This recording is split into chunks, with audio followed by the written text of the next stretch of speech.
Waheshimiwa mawaziri,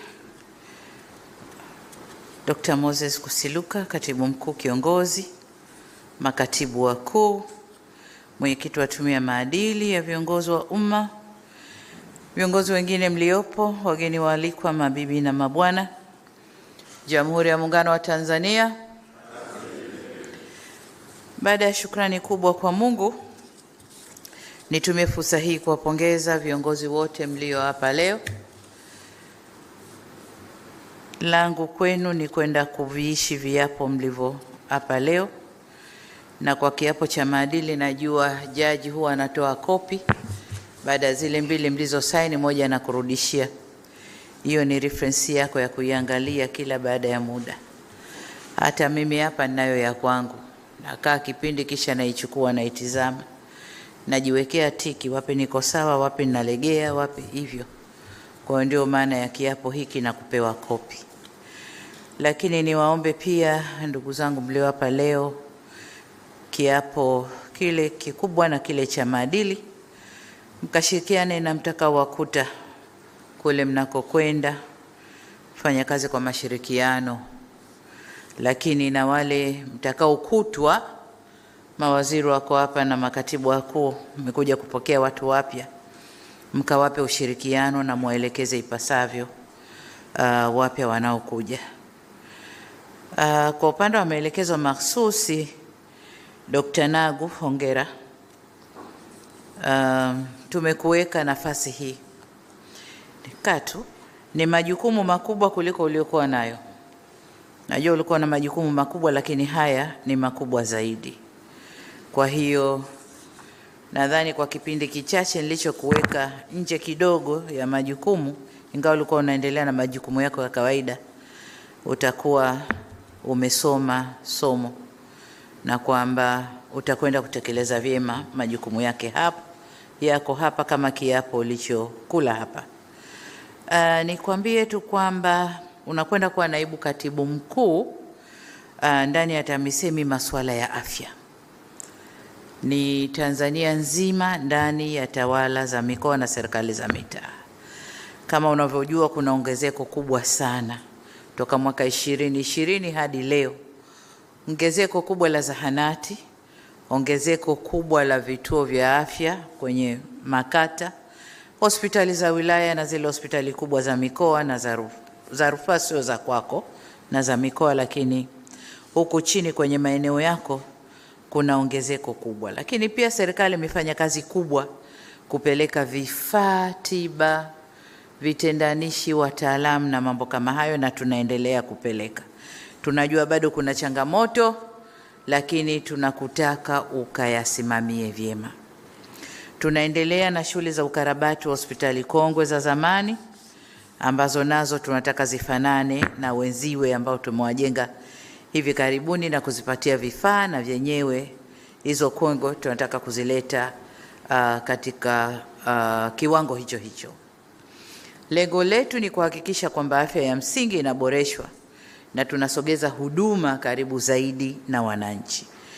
Kwa hiyo una kazi kubwa, naomba nenda kasimamie na tuone sasa kazi yako inavyoendelea, lakini kubwa zaidi kuwajibika kwako kwa wananchi kule chini. Kasimame vyema, kwa sababu nafasi yako hiyo kuna kushirikiana na wanasiasa, hasa wabunge na madiwani, na wenyewe wana changamoto zao. Bunge yuko hapa anajua. Kwa hiyo nenda kasimame vyema, shirikiana nao vyema katika kutatua changamoto wanazozileta.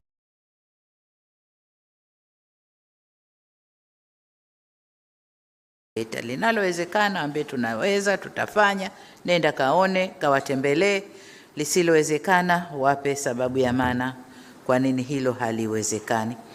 Lakini jitahidi kutafuta ufumbuzi wa shida za wananchi kule chini, na mkaondoe urasimu usio na tija kwa michakato ya manunuzi, na kajitahidini kuzingatia sheria. Hayo ni majukumu makubwa zaidi, Dr. Nagu, na ni imani yangu kwamba utakwenda kuyasimamia ipasavyo. Kama Grace aliweza, na wewe utaweza, na imani hiyo. Dr. Fred Matola Msemwa, katibu mtendaji wa Tume ya Mipango, we ni mtu wa Mungu. Nilikuona ukiwajibika vyema kanisani. Na nilipokuona kule nikajiuliza nimemwona wapi huyu mtu? Kumbe nilishakuteua kwenye hii nafasi. Kwa hiyo nenda kasimame vyema. Kwa imani yangu ni kwamba unafaa na unatosha, kutokana na kuwa umefanya kazi kwenye mashirika ya kibiashara na ya umma, una uzoefu wa kutosha. Nimekuwekea naibu katibu mtendaji mzuri, mwenyewe namuita my giraffe. Nimemsacrifice, nimekuletea. Nyinyi wawili mnaweza kufanya kazi vizuri sana. Blandina ni mzoefu, ana uzoefu wa taasisi za nje, marepoa huko kwenye research za kiuchumi, lakini pia ana uzoefu aliopata ndani ya ofisi ya Rais. Miaka mingapi Blandina? 4. Ndani ya miaka 4. Sasa ameiva, anaweza kufanya kazi vizuri ya taifa kwenye nafasi hii ya naibu katibu mtendaji wa tume. Naomba mkashirikiane. Watanzania wana imani kubwa na tume hii. Na tume hii, na nyinyi mmeingia kwenye kipindi hiki muhimu ambako waziri anakuongozeni katika uandikaji wa dira yetu ya miaka 25 ijayo ya taifa hili. Waziri ameongoza vyema, dira iko hatua za mwisho, utekelezaji utawategemea nyinyi. Kwa hiyo naomba mwende mkasimame vizuri. Ni kipindi hiki kizito na kigumu ambacho mmeingia, lakini imani yangu kwamba mnaweza mkafanya vizuri. Lakini vile vile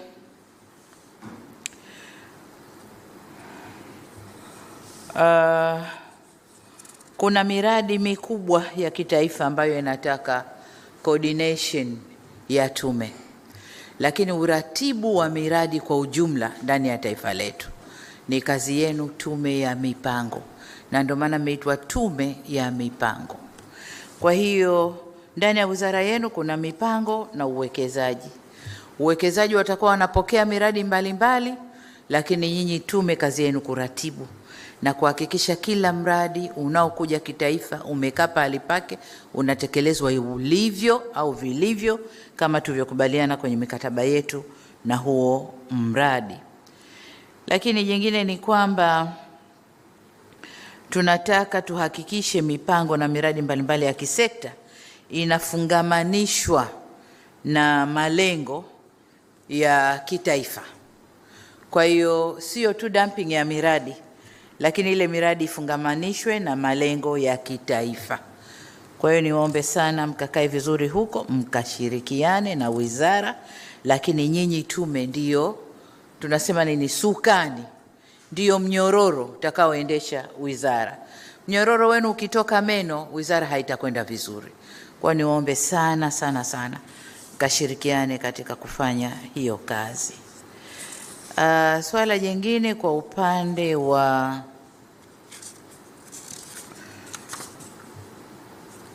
Dr. Blandina alisha kuzungumza, na ni imani yangu hutokwenda kumwangusha mama uko nako kwenda. Kama nilivyokulea ndivyo utakavyokwenda kufanya kazi. Hiyo ni imani yangu. Ndugu Lazaro Jacob Twange, uliyekuwa DC, ulikuwa Ubungo. Haya, lakini nimetizama CV yako nikaona ulishapita kwenye mashirika ya umma. Na unajua mashirika ya umma yanavyoendeshwa. Nimekupeleka kwenye shirika ambalo ni security ya nchi yetu. Na hii ni baada ya mchujo mkubwa. Kuangalia loyalty, kuangalia uwajibikaji, experience na mambo yote. Umeibuka kwamba unaweza kushika shirika hili. Shirika hili kama nilivyokuambia ni security ya nchi, kwa sababu umeme ndani ya nchi yetu ndio kila kitu. Chukulia mfano, umeme uzimwe sio maeneo ya uchumi, ni maeneo ya wananchi tu. Wakose umeme siku 2 siku 3, kelele ya kisiasa itakayopigwa hapo. Lakini sasa chukulia upande wa pili wa maeneo ya uchumi. Umeme ukikosekana, ina maana uchumi wa nchi unakwenda kuzorota. Tumefanya jitihada kubwa kama serikali ya kuweka uzalishaji wa umeme kwenye vyanzo kadhaa.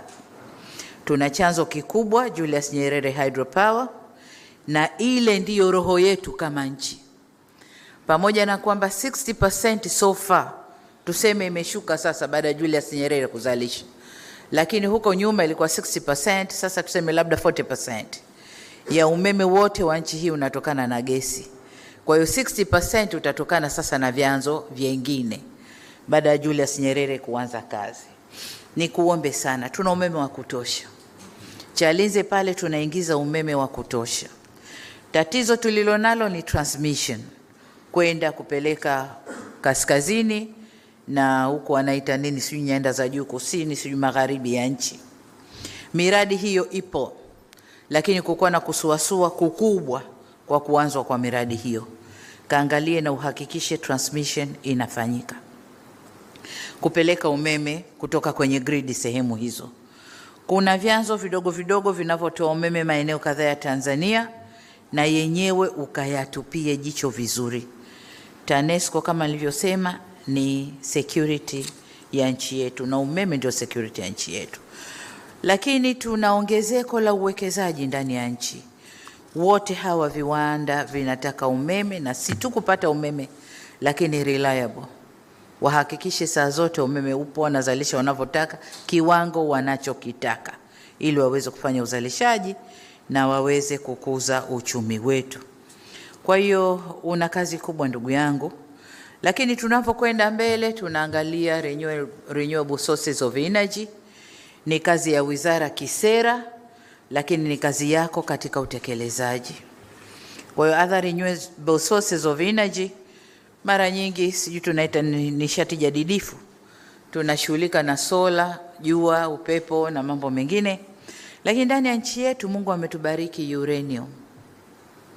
Kwa muda mrefu sana tuliaminishwa kwamba kutengeneza umeme wa uranium ni hatari, lakini nchi zinazoendelea wanatumia, na ndio source kubwa ya umeme wao.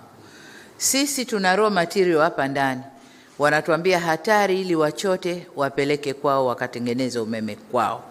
Sasa pamoja na wizara ni vyema kusimamia mradi wetu ule wa uranium kule Tunduru, kwamba sasa wale wawekezaji waanze kazi na tufaidike na rasilimali ile nchini, na kama wanataka kuchukua nje wachukue, lakini kwanza tufaidike ndani ya nchi.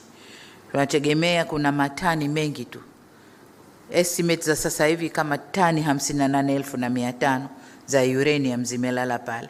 Nadhani wakianza kuchimba na wakiendelea kufanya discoveries kwenye eneo lile wanaweza wakapata nyingi zaidi. Huu mradi uende na tuanze. Umeme wa nyuklia kama wao wanautumia, tunaweza tukautumia na tukawa na umeme wa kutosha nchini, lakini na kuuza nchi jirani kama tunavyotaka kuuza sasa kwa Zambia, lakini nasi tunanunua kutoka Ethiopia. Sasa tukijitosheleza hatutakwenda kununua. Tumefanya jitihada kubwa kupeleka umeme vijijini. Ilani ilituambia by 2025 vijiji vyote viwe vimepata, na sasa vijiji vyote 12,318 vina umeme. Tunakwenda kwenye vitongoji. 52% ya vitongoji vyetu Tanzania, vitongoji 33,657 already vina umeme, na kazi inaendelea. Sasa hivi kuna 20,000 vitongoji. Kuna mtu wa REA hapa? Hayupo. 20,000 vitongoji, kazi inaendelea. Kwa hiyo tukimaliza huko tutakuwa kama tunakaribia lile lengo tulilowekewa. Hiyo ni kazi yenu, tunaomba mkatusaidie. Kuna swala la nishati safi ya kupikia. Again, hili linagonga huku na huku, lakini kwenu lipo. Jinsi mtakavyoweza kusambaza umeme vijijini, mnakwenda kuchangia pia kwenye hilo swala la nishati safi ya kupikia, na kuelekea kwenye kufikia ile target yetu ambayo tumejiwekea by 2034. Tumesema 80% ya Watanzania wawe wana nishati safi ya kupikia, pamoja na umeme na vyanzo vingine vya nishati, gesi na mambo mengine. Kwa hiyo hilo ni jukumu lenu. Tuna ujenzi wa substations nyingi katika kuhakikisha kwamba umeme unapatikana uninterrupted, hauzimiki. Naomba ukalisimamie. Kubwa zaidi, ndani ya shirika lako, nenda kasafishe yale makando yaliyopo, walioko kwenye kutoa umeme, walioko kwenye billing system, waliopo kwenye mambo mengine. Nilimwona naibu waziri mkuu kaenda kazunguka, hakufurahishwa na aliyoyakuta katika maeneo mengine. Nenda kasimame uyafanyie kazi. Kubwa zaidi, kuna miradi mingi ndani ya shirika lile inavuta interest za watu wengi. Kasimame katikati, simamia miradi itekelezwe vizuri.